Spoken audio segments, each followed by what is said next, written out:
بسم الله الرحمن الرحيم إذا جاءك المنافقون قالوا نشهد إنك لرسول الله والله يعلم إنك لرسوله والله يشهد إن المنافقين لكاذبون. دا سورت د منافقینو ده، ډېر حال د دې کې بیان شوی ده. مدني سورت د 11 آیات د 2 رکوع ده. یوه غزوه کې چې څوک یې غزوه د تبوک وه، څوک یې نه غزوه د بني مصطلق وه، جهاد ته چې تللي منافقین عبدالله ابن ابی بن سلول هم ورسره تللی، چې منافقین نور ملګري دي. نو څو واقعې پېښې شوې. د حضرت عمر صاحب یو غلام ده، د دغه د یو انصاري سره جنګ شو، دا د جهاد په دغه سفر کې. دغه انصاري په واقع کې د هغه منافق ملګری و، د عبدالله ابن ابی بن سلول. چې جنګ شو، دغه مهاجر چې د حضرت عمر صاحب غلام ده، دغه غږ وکړ یا للمهاجرین، هلئ مهاجرو رامنډې کړئ. دا بل غږ وکړ یا للانصار، ای انصارو رامنډې کړئ. طبیعي خبره ده، ناپوهیان عقل فکر دا نه سنجي، اول زر منډې کوي، تعجیل کوي. نو څه مهاجر ورمنډې کړې، څه انصار ورمنډې کړې. هلته نبي کریم صلی الله علیه وسلم او مشرانو صحابو دا غږ واورېده. دا کشران په جنګ سره لګیا شوه. نبي علیه السلام ورته راووت، دا څه بدبویه کلمه ده چې تاسې استعمال کړه. دا قومیت، تنظیم پرستي، دا خو د کفر د وخت خبرې وې. هلئ مهاجرو هلئ انصاري، مسلمانان ټول سره وروڼه دي که نه دي؟ مخکې پرېږدې دا خبره، بېرته یې سر جوړ کړه. دلته دا پېښه شوه. دا عبدالله ابن ابی بن سلول دلته نشته په دغه مجلس کې. بل ځای د لاس نور منافقین هم ورسره ناست دي. حضرت زید بن ارقم کشر صحابي د دام هلته ناست.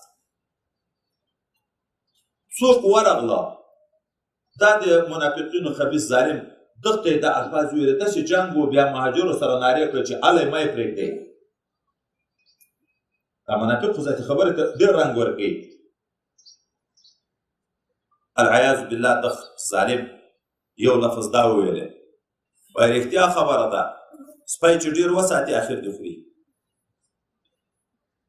دا مهاجر موږ وساتل، اوس په اورمېږو کې ده سپاره شوه. دوه مې دا خپلو ملګریو ته مخ ور واړوه، ټول دا د تاسې د کومکو وجه ده چې دا په اورمې کې د سپرېږي. کومکونه بند کړئ، چې نبي علیه السلام سره مړی نه ورته پیدا کېږي، خپله به توت سره توت پرک به شي، په خپل مزدوریو پسې به ورک شي. درې مې دا وویلې چې دوی چې دا لیبه وکړه، نو چې دغه سفر نه وګرځو، مدینې منورې ته ورسېږو، لیخرجن الاعز منها الاذل. العیاذ بالله، العیاذ بالله، العیاذ بالله. خپل ځان او خپل ملګري کې موږ د عزتمن به العیاذ بالله رسول الله او مهاجر د وطن شول. دا خبره هغه ځوان صحابي حضرت زید بن ارقم واورېده. هغه راغی یو مشر صحابي ته دا خبره وکړه. هغه راغی پیغمبر علیه السلام ته دا خبره وکړه. پیغمبر علیه السلام دا ځوان صحابي وروغوښت، دا کشر چې ګوره صفا وایه، رښتیا وایه، تا دا خبرې تر واورېدې په خپله و، نه به یې پوه شوی د خبرې په حقیقت، نه ښه پوه شوم، ښه مې واورېده. بلکې حضرت زید بن ارقم حالت ته دوی ته مخامخ غیرتي ځوان کشر، دا منافقین لاس دپاره ناست دي چې ده دا خبره وکړه. دی ورجوک شو چې ته ذلیل یې، پلار دې ذلیل ده، رسول الله عزتمند ده، مهاجر عزتمند دي، ته منافق چې دا خبرې کوي. د دستي حالت هلکه ګوره چې دا خبره ونه رسېږي، موږ هسې ټوکه کړه، موږ هسې ټوکه کړه. نو نبي علیه السلام چې پوښتنه ترې وکړه، دوی سم مې تر واورېده، هېڅ هغه نه و، داسې واقعا وه. نبي علیه السلام آل ورولېږه ده ته، د ملګرو سره ده، ولې هم داسې ویلي دي؟ دې قسمونه شروع کړه، په خدای مې دې قسم وي چې اته یې رسول کړی، ته موږ دا خبره. نو نبي علیه السلام د دا ځوان صحابي نه څه ګیلمن شو چې نو ولې په ما خلک بې عزته کوي.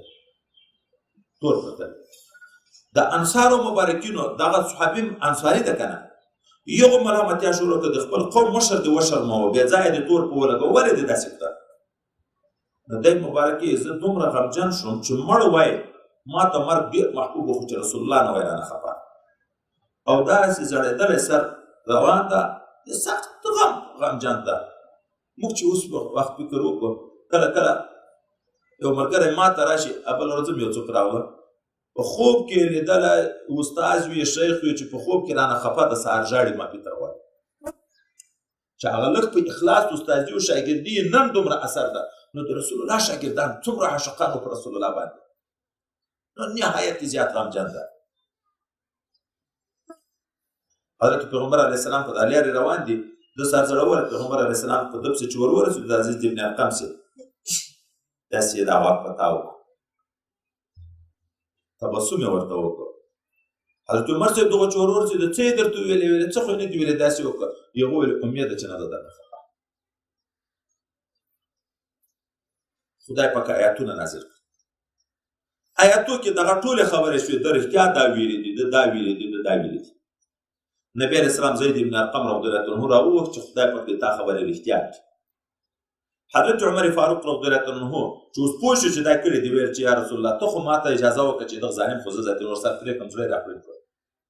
ده ورته ویل نه بیا به خلک وایي چې نبي علیه السلام په خپلو ملګرو بنا وکړه خپل مسلمان اوس وژني. دغه منافق زوی ام عبدالله نبیګر ډېر مخلص مسلمان ده. هغه چا خبر کو چې نبی علیه السلام د تا د پلار د وژلو اراده کړې خبر خو حضرت عمر صاحب وه د چا داسې ورته چې رسول الله یې وژني دا یې راغی پیغمبر علیه السلام ته ده به د پلار ډېر قدر ډېره مینه یې ورسره. نو ورته یا رسول الله صلی الله علیه وسلم ته په ما خبرې چې زه د دغه پلار ډېر قدر کوم ظاهره خو ګوره ایمان درلوده ظاهره خو مسلمان و کافر خو نه و په ظاهره چې دښمني یې ورسره کړې وای خو که یو وارې د تا اراده وي چې وژنې یې نو ما ته اجازه وکړه چې اوس یې سر درته راوړم. ولې داسې نه چې بل څوک جګ شي د ما پلار مړ کړي او بیا به هغه ما مینه د پلار سره ډېره ده کله انسان د عاجز ده په ما باندې دغه غضب غلبه وکړي او مسلمان به د ما د لاس نه مړ شي.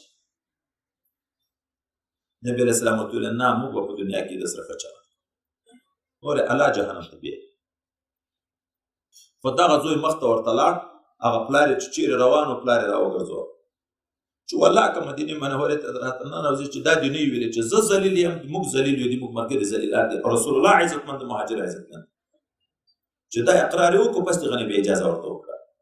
نو الله اوس دغه د منافقینو حال چې دوی راځي تا ته په دروغو قسمونو کې چې ته د خدای رسول یې ته خو یې رسول په یخ کې شک نشته خو دوی په دا خبره کې دروغجن او دوی دا وی اذا جاءك المنافقون کله چې راشي تا ته منافقان قالوا یا نشهد انك لرسول الله موږ شاهدي ورکوو چې ته د خدای رسول یې والله یعلم انك لرسوله الله خو پوه دی چې ته د الله رسول یې لکن والله یشهد الله شاهدي ورکوي ان المنافقین لکاذبون منافقان دروغجن دي په دا شاهدي کې.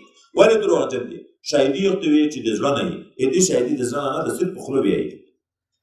اتخذوا ایمانهم دوی نیولي دي قسمونه خپل جنتن دال ځان په ساتي فصدوا عن سبیل الله نو اړوي نور خلک هم په دا قسمو سره د خدای د لارې نه انهم ساء ما كانوا يعملون بېشکه خبر دا د دوی چې ډېر بد د هغه عمل چې دا دوی کوي ذلک دا بد عمل منافقین ولې کوي بیا په سبب د دې چې انهم دوی آمنو ایمان راوړل ثم کفروا بیا کافران شوي فطبع على قلوبهم بیا مهر ویلی د الله د دوی په زړو باندې فهم لا یفقهون نو دوی نه پوهېږي. وإذا رأيتهم کله چې ته دا منافقین ووینې تعجبک اجسامهم د تا به په تعجب کې عجیب ځوانۍ دي د دغه عبدالله ابن ابی بن سلول ډېره ښه ځواني وه ظاهره شکل دی چې وګوره تعجب وکړي چې څومره ښه ځواني ده. وإن یقولو که خبرې کړي بیا ډېره خوږه ژبه یې ده تسمع لقولهم غوږ به نیسي خبرو دې ده ته لکن د مغز په لحاظ بیا داسې خالي ده لکه هغه وچ لرګی چې مابین وروز دي کأنهم خشب مسنده حال دا چې په واقع کې دی ګواکې داسې دي لکه هغه لرګي وچ درول شوي دیواله ته چې روح او حقیقت ژوند نه وي پکې.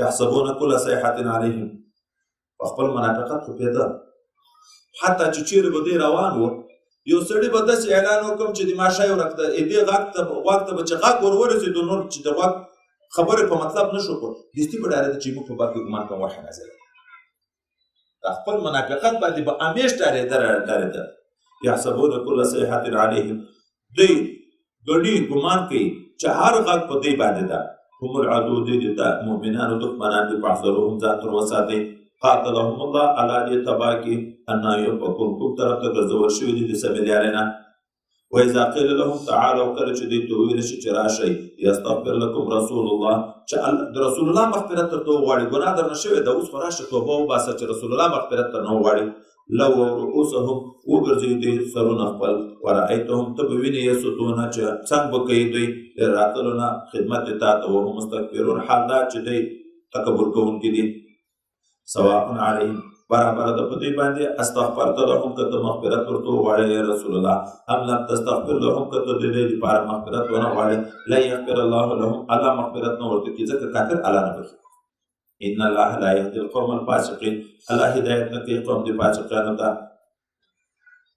هم الذين هغه کسان دي یقولون چې خپل ملګرو ته وایي لا تنفقوا على من عند رسول الله ما ورکوئ نفقه مه لګوئ مالونه خپل په هغه چا چې ملګري دي رسول الله دي حتی ينفضوا تر دې چې تیتو پرک شي او دې الله وایي چې دې بیا عقلان په دې نه پوهېږي چې دا د رزق خزانې د دې په لاس کې دي که د ما په لاس کې دي ولله خزائن السماوات والارض خاص الله لره خزانې دي اسمانو د ځمکې دي ولکن المنافقین لا يفقهون لکن منافقان نه پوهېږي د دې خیال دا دی چې دا موږ ډوډۍ ورکوو یقولون او دوی دا وایي لئن رجعنا الى المدینه که موږ بیرته وګرځو د مدینې منورې ته لیخرجن الاعز خامخا به وباسي د عزتمن خلک چې د خپله کافران ځان عزتمن بولي منها د دغه مدینې منورې نه الاذل ذلیله خلک به وباسي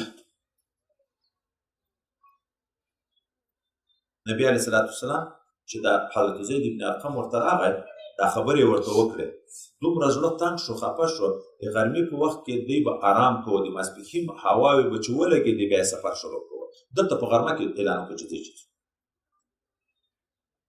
د ډېر خفګان نه د انصارو یو مشر ورته راغی حضرت سعد چې یا رسول الله صلی الله علیه وسلم په دغه وخت کې خو به مخکې تا سفر نه کوو نن دې څنګه په دا ګرمي کې سفر شروع کړو دور تورې تا دغه خبرې نه دي اورېدلې چې داسې ویل دور تورې په دغه ته ولې خفه یې خو ده خو داسې ویلې دي چې عزتمن خلک به جګېږي ذلیله به باسي عزتمن خو ته یې دا یې به باسي دا منافق به ورکېږي تسلي دې دپاره وکړي الله آیت نازل کړو الله وی ولله العزة الله لره عزت ولرسوله رسول الله لره عزت وللمؤمنين مؤمنين لره عزت ولكن المنافقين لا يعلمون منافقان بيجي